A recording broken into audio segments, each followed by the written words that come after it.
It's another relocation season. The next academic year is starting in September, and a lot of people are already planning to move away from their home country or just go for studies or anything whatsoever. This video is going to highlight the things that you should do, not compulsory, but you should consider doing before you leave your home country, especially if you're not planning to go back soon or you just don't know when you're going to go back yet. Yeah, if you're interested in this, keep watching.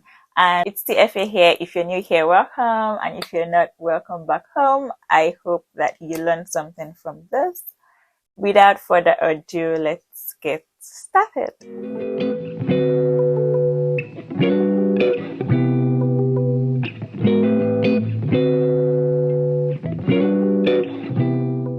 One, get a police report. I know. It's a bit weird, but here in the UK, and I want to believe other countries as well, you have to present a police report before you can get any job. Well, not any, most jobs would request for a police report just because they want to know if you're a criminal in the country you're coming from. And if not, so they want to know. They would also request for a police report for your stay in the UK, even if it's just one day you've been in the UK, they would request for a police report for that. But for where you're coming from, police report. So just to save you the stress, just get a police report from where you're coming from whatever country you're coming from. Two, visit your doctors and your dentists. So you want to make sure that you have a clean state of health before you travel, you're medically fit to travel. And if you're the type of person that is already managing a condition with your doctor or your dentist, you want to make sure that you finish the whole process. They clear you to actually travel. There is nothing else for you to do about that particular condition. Just a series of things actually that your doctor needs to actually be aware that you're traveling for this particular length of time, or that you don't even know when you're going to come back, so that they can just help you tidy up everything that you need to do concerning your health. And they just make sure that you're responsible for, you can be responsible for your own health and everything. So yeah, it's very important for you to visit your doctors. And three, in line with the second point, is that you should stock up on your medical supplies. So if you're the type that uses medications for a particular condition, you're the type that you have something that your doctor has to prescribe for you, you're on family planning, for example, people that have hypertension, you have to continually be on drugs, anything like that. So you want to stock up on this medical supplies for the next like 1 to 3 months, just so that you're not looking helter and skelter for where to get things done when you enter a new country. So yeah. Number four, in line with visiting your doctor, also visit your optometrist so you can get a new prescription lens if you're a glasses wearer. So get a new lens prescription, and then you can get frames. I would advise that you get like 3 frames just to be safe. You don't want to be looking for where to get frames and lens and fixing all of those in a new country. Just do it at home where you know the process and all. So just get that out of the way. In line with that, also number 5 is stock up on your beauty supplies. So your skincare, just because you might not get the skincare you love here, it might be difficult for you to actually find where to get it.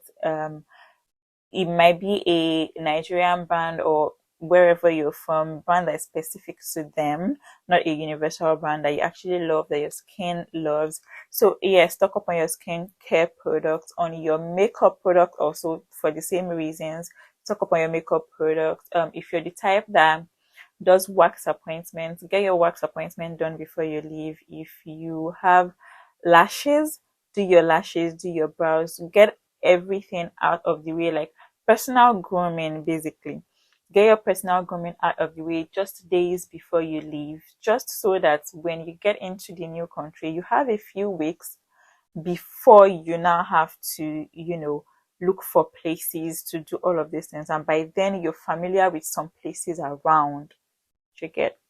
Number six, sort out all your documents. So you want to make sure that you have all of your documents complete, like your birth certificate, the original. So it's easier for you to like go to your local government or something like that to get the original of this document or swear an affidavit or something like that. So just make sure that all of your documents are in place, they are tidied up. You have e-copies of all of your documents before you travel, because I mean, getting somebody to now have to go to somewhere to help you ask them what are the requirements to get this if you later need them is a hassle. So just get all of your documents squared away before you leave. Seven, this one has actually affected me. Convert your SIM cards to eSIMs. So I know that MTN, for example, has eSIMs now. So if you can convert your SIM cards to eSIM. I lost my SIM card when I thought I was like making sure it was safe. I lost it, and the process to get another SIM from Nigeria, for example, you have to go to the court to swear an affidavit. You have to or notarize your document. Or it's a lot. It's a lot of process that I eventually gave up. So if you can just convert your SIM to an eSIM before you leave. Number eight, banks. So go to your banks, all of your bank accounts, make sure that you have an ATM for them. And the ATMs are either MasterCard or Visa cards. Don't settle for Verve.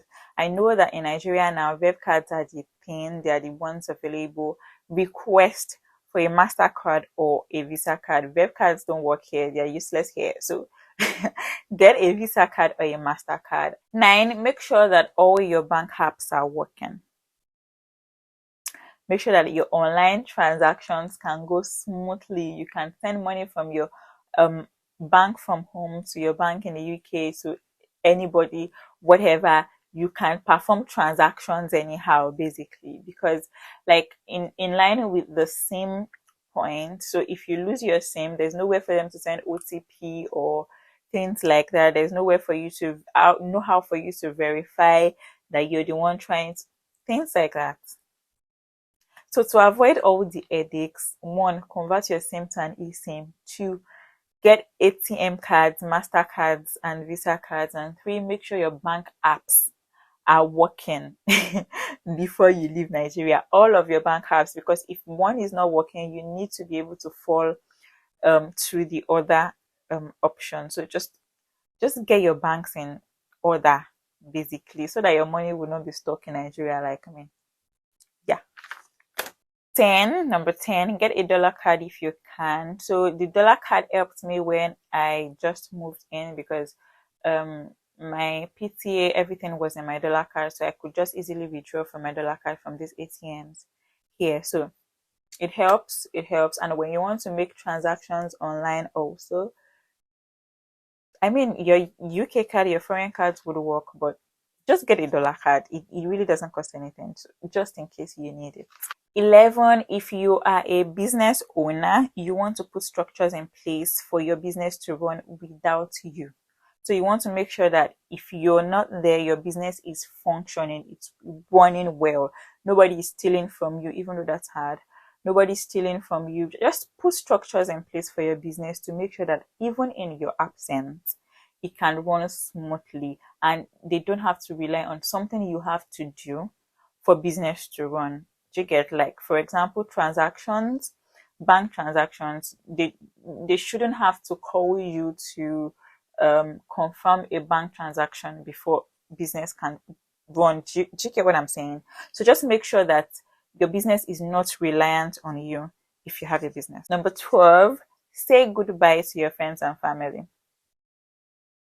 And say a proper goodbye, like a proper goodbye. Hug your friends and family, give them a kiss, tell them you love them, because honestly, you don't know the next time you're going to see, especially if you're planning on relocating permanently. You don't know the next time you're going to see them. You don't know when you'll be able to make the move. Relocating to a new country is a lot. Like, it's starting again in a completely different country. So it's going to take a time. It's going to take a while for you to settle down, especially if you don't have a lot of support monetarily or anything like that. even if you have a lot of support, honestly, just accept your Davido or Timmy or Tedola or DJ Copy. Of course, you don't need to worry about all these things. But if you're not, just say goodbye properly, because you won't be able to be going back and forth unless you can. And if you can't do that, you can't see your family and friends as often. So just hug them tight, give them a peck, give them a kiss, say proper goodbyes, and you know. 13, buy puffer jackets in general. I know that when I was relocating, they told me a lot that they have clothes here, you buy clothes here, just pack food, which is really valid, honestly. Pack food, because the food I packed, I think more than 6 months in, and I still have food. Do you get? So pack food. But also, puffer jackets are expensive here. Puffer jackets in Yaba are cheaper, honestly.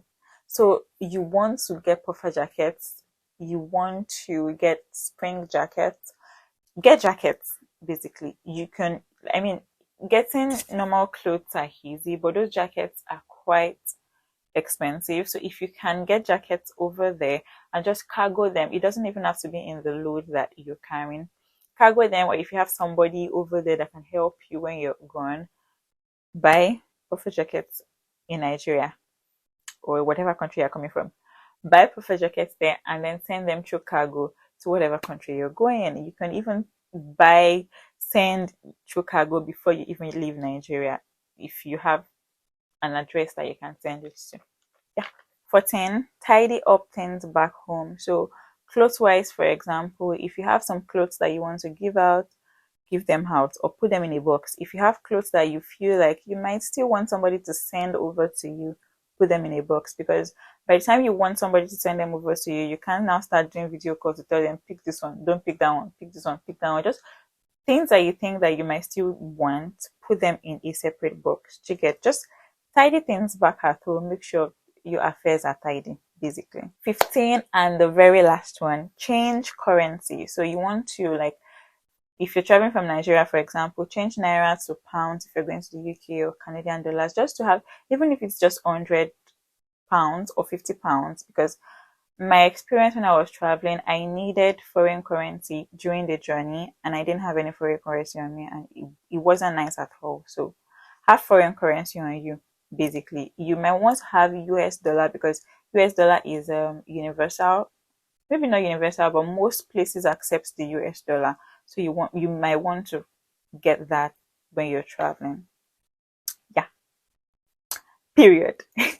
If this helped, please give this video a thumbs up and share. I will see you guys in my next video. Thank you guys for watching so far. Thank you.